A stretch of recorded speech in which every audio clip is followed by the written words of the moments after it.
高雄左营的南门医院准备要拆路，甲本地6个路口重新规划，到时会变做一个12路口。新工处表示，讲本地南门古迹是袂拆掉，到时阵呢，这医院的空间会变做是地景广场，规个时间期爱14个月，也因为这时间爱年外，居民也开始烦恼这交通的问题。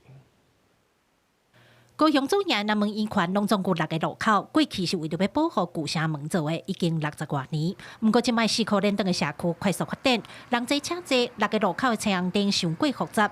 若是外口人来到这，会向三无长，不定发生车祸。为着要改善交通，市府决定要甲医院提掉，改做一个大12路，按算10月要动工。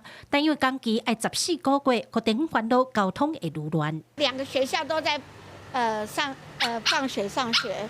真的是很乱，超危险的。这边都常常出车祸啊。市区的进步，阮的交通嘛是爱进步啊。所以讲，阮是拢足支持讲这个工程，因为虽然伊是14个月，但是这就是一个阮讲的甜蜜期嘛。 路口要定做工期伤长，政府认为爱甲配套措施做好，甲影响降低。新工处表示，南门医院拆掉是新台17线工程的最后一段，到时旧城门会结合边的公园，建造一个新的7套场所。施工期间会伫双向车路规划1近1万的车道，应付地方的交通需求。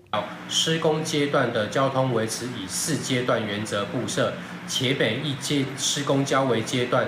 皆确保维持现况，双向各2车道公用路人使用。经评估，应能维持现况交通服务水准。新工处强调，旧城门未拆，未来南门医院改做12路口了后，会加做双向6线道，东线嘛会加单纯。不过，居民建议车道多、速度变紧，也要注意快车慢车的安全性，避免发生事故。记者郭亚祖、邱兆勇高雄采访报道。